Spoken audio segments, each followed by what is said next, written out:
So the Zenless Zone Zero patch 2.1 livestream just ended, and in it they went over all of the cool new things that we can expect when the update arrives later this month on the 16th of July. Now whether you missed it, or you didn't have time to rewatch it, or maybe you were too busy celebrating America Day, I'll give you a quick rundown on everything that you missed in the stream. Firstly though, there is a free temple right now in your inbox that you can claim, and that is just a simple 1600 polychrome that the devs gave out just for free, just because they were feeling happy. But otherwise though, if you would like some more pulls, there is of course a redemption code that you can use, which is SPOOKSHACK. So make sure that you redeem this quickly, as it does only last a day. However, there is also a Twitter event where you could win 10 master tapes. All you have to do is follow the Twitter account and quote the linked tweet in the description below, along with the corresponding hashtags, for a chance to win the 10 master tapes. Again though, this Twitter event is only available for a limited time until the 6th of July, so be sure to act fast. Moving on to the main content though that you can expect for patch 2.1, there will of course be the main story, which will feature both Alice and Yuzaha from SPOOKSHACK, as well as some other characters such as of course Komono Monato, Damien from Tops, and also Miss Isolde, who honestly looks like she could give Sarah a run for her money. Notably though, there is not going to be an agent story for Alice, but alongside this main story there will also be a pretty big event to celebrate summer. But before we get too much into the events, the most important thing that you need to know about patch 2.1 are the reruns. Because in the first half of patch 2.1, we will of course be having Yuzaha's banner, but also a Miyabi rerun. That's right. If you missed out on Mindscapes, or you were too late for Miyabi, or if you weren't able to get her engine, you will now finally get that second chance. And then for the second half of the patch, we will have Alice's banner as well as the Yanagi banner rerunning alongside her. So basically, patch 2.1 is quite literally going to be the most anomaly pulled patch the game has ever had. Now, you should already know plenty about Miyabi and Yanagi, so instead, let's briefly go over Yuzaha and Alice's kits that were revealed, starting with Yuzaha. Yuzaha is a physical supporter, but honestly, I would better describe her as an anomaly supporter, because her, alongside her raccoon, Kama, which I am going to lovingly call the Raccoona Bomber from now on, provide so many buffs to any anomaly team. Yuzaha's main gimmick is debuffing enemies, which will then provide an attack boost for the entire team, as well as a damage boost for the entire team, and when Yuzaha's own anomaly mastery reaches a certain threshold, it'll also increase the anomaly build-up rate for the team and the disorder damage for the team. But she's more than just the buff bot, she also has 6 sugar points that she can stack up to, below her health bar, and whenever another agent on the field attacks, she will use one of these sugar points to do an off-field aftershock attack.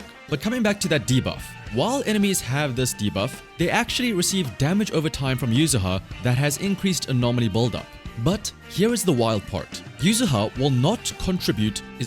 Is it contribute or contribute? Either way, Yuzaha will not add to the anomaly damage calculation herself. Now, this might sound weird at first, but trust me, this is crazy. A while back I made a video about this, but basically the TLDR is that when an anomaly is triggered, the amount of damage that is dealt by that anomaly is based on how much of it was built up by the various agents. So let's say you trigger an assault with only Jane. That's gonna lead to a lot of damage because, well, it's Jane. But if 99% of the anomaly gauge was built up with, say, Caesar, who has horrible anomaly stats, even if you do finally trigger the assault with Jane, 99% of that assault damage will come from Caesar. So this aspect of Yuzaha means that you can hard focus on anomaly mastery and not have to worry about building any anomaly proficiency, because you are literally only using her for the build-up of the anomaly, not the actual damage part. But that is not all, and this is why I called her an anomaly supporter and not a physical supporter, because when the enemy is first debuffed by Yuzaha,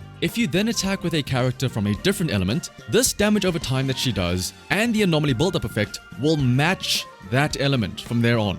So, Yuzaha not only provides a bunch of good buffs that any anomaly agent wants, she herself can help build up said anomaly for whatever agent you want, of whatever element you want. So she's out here buffing the attack damage, she's buffing your damage, she's buffing your anomaly buildup of the agents themselves, she's buffing the disorder damage, and then she's also, like, technically speaking, buffing the anomaly buildup by contributing herself as well to said anomaly. Hopefully now you understand why I am calling her an anomaly support. But next up is Alice, a physical anomaly agent. Alice can honestly best be described by taking some of the best parts of other characters that we've already had. Firstly, like Jane, she introduces a new aspect and a new twist onto assaults. And that is that now, any assault that is caused while Alice is in the team will start to deal damage over time. And furthermore, when an assault is used to trigger a disorder, the damage multiplier of that specific disorder will be increased. So in other words, assaults just get stronger with Alice in the team. More though than that is that Alice has her little gauge called Blade Etiquette. And when she has 3 bars of Blade Etiquette, she can hold down her basic attack to do a big attack that does a lot of damage and anomaly buildup. But more importantly though, is that this attack will also trigger a polarized assault, which is different from regular assaults and will proc instantly without having to build up any anomaly bars. Now, this polarized assault can also interact with other anomalies to trigger a disorder, and that includes regular assaults as well, because again, technically speaking, this is a polarized assault, which is different. So you can think of this as kind of similar to how Yanagi can trigger a special disorder on demand at will. Alice can do the same with assaults. And as a graceful fencer, pretty much all of Alice's EX specials and regular specials will trigger a perfect dodge if you time them right before getting hit. Similar again to how Evelyn's skills work. And Alice, similar to Yuzuha, wants a big focus on anomaly mastery. But since Alice is an actual anomaly agent, she does of course want anomaly proficiency to help deal damage with her assaults. But she does gain some anomaly proficiency based on her mastery, so that will help build her stats. But forget about those loser girls though. More importantly, we have a new Bangboo, Miss Esme, a magical girl boo that honestly doesn't seem that great, since all it does is restore either health or energy. So unless that is a ridiculous amount of energy, you can probably just use it for style points, I suppose. Speaking of style points though, how about we move over to some summer fashion style in the other main thing happening in patch 2.1, and that is the Tales of Midsummer Dreams event, which has the Faith and siblings as well as SPOOKSHACK head to the fantasy resort to help restore the vacation hotspot to a bustling vacation destination with its own event story and also plenty of minigames, such as surfing, which looks much better than whatever that bike ride thing was from 1.2 by the way, target practice with Yuzaha, and of course fishing with some agents. And in fact, you can even have special dates with the agents that you take out on fishing trips. Most importantly from this summer event though, you will be able to earn summer swimsuit outfits for the Faith and siblings. Do note though that the Faith and swimsuit outfits will be time limited, and if you do not get them now while this event runs, you can get them later, but you will have to buy them from the shop. But speaking of buying skins from shops though, as you could probably see already, both Yuzuha and Alice will also be receiving summer-themed skins, both of which will be purchasable using monochrome from the in-game store. But those are the main events that you can expect right as the patch drops on the 16th of July. But of course, throughout the patch, there will also be other events sprinkled in here and there. For example, the usual login events for tapes and boopons. But there will also be an NR Chess Legend event, which is essentially just Bangboo Auto Chess, or I guess teamfight tactics for the riot-pilled gamers of you out there. But aside from the event itself, this will also feature a ranked PvP mode for you, so get ready to get your sweat up if that interests you. And then over at the HIA Club, the Tower mode is going to have another refresh, and this time around there will be a new gimmick when it comes to getting fancy scores, and that is style points. That's right, we're going DMC now. By dealing damage and using a variety of skills, you will earn technique points while you're in the tower to show how flashy your gameplay is. Now, I'm not sure how the points will work, but